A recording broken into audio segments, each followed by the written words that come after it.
see where her car is because I'm taking care of her today. Within 20 minutes, we arrived home to two mortuary vans that were hired from Barton's Crematory. They were on my front yard. I chased one of them back to the Northport County Police Department. The other one I chased into the estates and I got its plate. They would not tell me what they were doing. That when I physically got out of my car and asked them what they were doing on my lawn, they started going like wild through my neighborhood. My PI ran the plates. They went to a crematory, Barton's. It's in Palmetto. They were a private hire out of Northport. I called Dave, the head coroner, and he said, Patricia, we had no deaths in Northport, but one yesterday. It was nowhere near your house, and we didn't hire them out. They were a private hire. I called Barton's back and I said, I want you to tell me what those mortuary vans were doing at my house. And this was the same day the officer said to Officer Weigel at my son's school, I'm taking care of her tonight.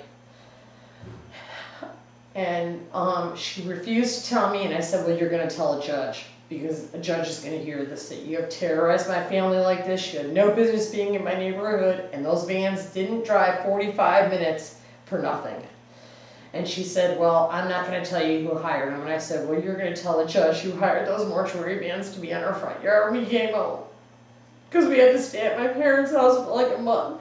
Because we couldn't even go home. My private investigator said she'd never even heard of something so cruel in her life. 25 years of being a PI for New York. She said she never heard of anything like that. And she said, you can't go home. They're going to do something to you. They didn't hire those mortuary vans for nothing. So I started contemplating, I'm going to sell my house. I need to get out of here. I got attorneys fighting over whether I should move, whether I should stay, what name the house should be in. I signed it over to my mother in fear for my life because I figured they were going to try to kill me because I've already dropped dead twice from them and they're still coming after me. They've left weapons up my front yard so that if I come out of my house when they're on my property, they can say I tried to attack them with a weapon, so they had right to shoot me. This is all videotaped and my attorney has all this evidence. And this videotape was filmed February 13th, 2011 after they taped my phone call to Remax. This was a Sunday morning before Valentine's.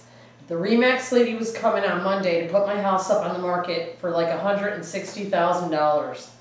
And I was going to be able to move. So the morning before, Sunday morning, before Monday, before she could get there, this is what they did to my home. Why my son and I were lined up against the walls like we were actually in Iraq. It felt like a terrorist attack. You couldn't even believe how scared to death we were for my lives. My son just turned 15 last month.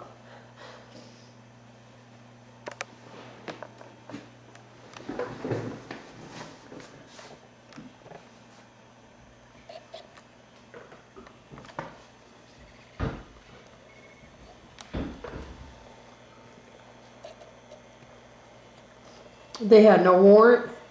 They had no call to be there. There was nothing for them to be on my property. It was totally illegal for them to be at my house. Why don't you set that on the chair? You won't be...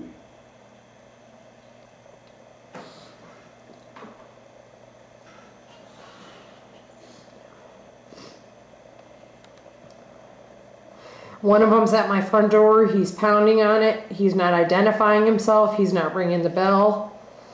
The other one's trying to adjust the camera so he can't be seen, but he's being seen trying to open my door, pounding on the windows, and there's no reason for them to be there at all. You can see that, right? Now the other officer is up on a ladder trying to adjust this camera so the guy at the front door can't be seen anymore. They can't move my other camera because they're from Privacy Electronics, and SunTrust Bank uses them. That's how high tech they are. They're not just cameras you can fool around with like that. The one is, but the other one isn't.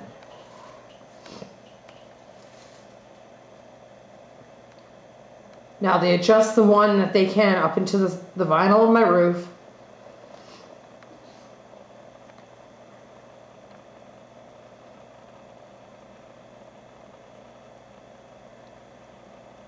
Now they got a flashlight on the camera they can't move.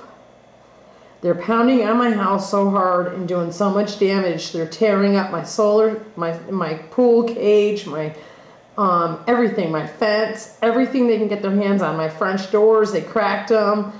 They've destroyed, they've done about probably $20,000 worth of destruction to my house in about an hour.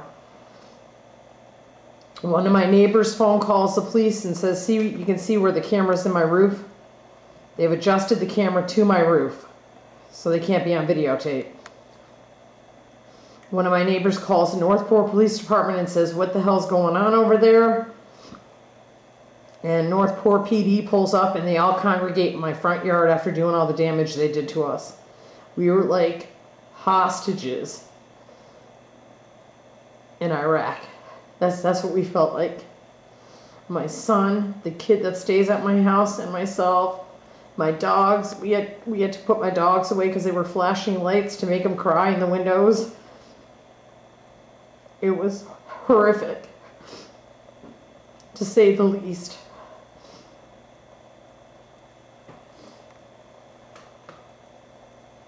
There you see Northport PD pull up. He flashes the lights to let them know someone's called. And they all come out from around my house. They were waving guns, they were kicking, they were doing everything. They damaged my whole garage door, my front door, my side door, my pool screen, my French doors.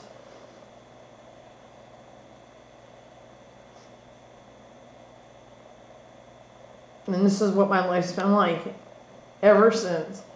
Every day that they can do something to me, even if it's illegal, they do it. This is all illegal activity. They had no warrant. They didn't identify themselves. They just started kicking in my whole house. And it wasn't until I saw the surveillance tape that I knew it was them. And I saw the cop car pull up with the big flashlight.